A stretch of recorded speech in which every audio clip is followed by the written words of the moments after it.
जय श्री श्याम। आज हम आपको किस्मत का फल जरूर भोगना पड़ता है कहानी सुनाएंगे। बिहार के एक शांत गांव में हरिदास नाम का एक अमीर जमींदार रहता था, जिसकी जिंदगी में सब कुछ था, धन, रुतबा, जमीन और नौकरों की फौज।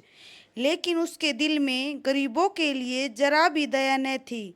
वह ब्याज पर पैसे देता, जो नहीं चुका पाता उसकी जमीन छीन लेता। लोगों की आंखों में डर था, लेकिन उसके मन में संतोष नहीं। एक दिन गांव में एक बूढ़ा फकीर आया, जिसके चेहरे पर अजीब सी शांति और आंखों में करुणा थी। वह मंदिर के बाहर बैठा और हरिदास को देखकर बोला, बेटा, जब धरती पर अन्याय बोया जाता है तो आसमान उसे सूद समेत लौटाता है। हरिदास हंस पड़ा, मेरी किस्मत मेरी मुट्ठी में है, तू अपने भजन कर। फकीर मुस्कुराया और बिना कुछ कहे चला गया। इसके कुछ ही हफ्तों बाद हरिदास की जिंदगी में तूफान आ गया। उसका इकलौता बेटा बिन बीमारी के बिस्तर से लग गया। उसकी सबसे बड़ी फसल ओलावृष्टि में बर्बाद हो गई और उसके नौकर एक एक कर छोड़कर चले गए। उसे लगा ये सब संयोग है, लेकिन जब उसकी पत्नी भी उसे छोड़कर मायके चली गई, तब उसे एहसास हुआ कि वह सचमुच अकेला हो गया। भूख, चिंता और अकेलेपन ने उसकी अकड़ तोड़ दी। एक दिन बदहवास हालत में वह मंदिर पहुंचा, जहां फकीर मिला था। उसकी आंखों में पश्चाताप था और हाथ कांप रहे थे।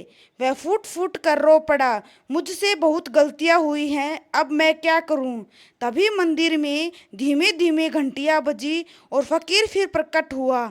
उसकी आवाज में दया थी। हरिदास, किस्मत का फल जरूर भोगना पड़ता है, पर यदि तुम्हारे मन में सच्चा पछतावा है तो भगवान तुम्हें सेवा का अवसर देंगे। अपने धन को अपने दुखों की दवा बना लो, दूसरों के आंसू पोंछो, तुम्हारे भी आंसू सूखेंगे। उस रात के बाद हरिदास बदल गया। वह गांव गांव घूमकर लोगों की मदद करने लगा।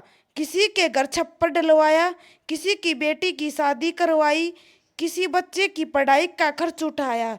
धीरे धीरे लोगों की नज़रों में उसका डर नहीं, सम्मान लौट आया।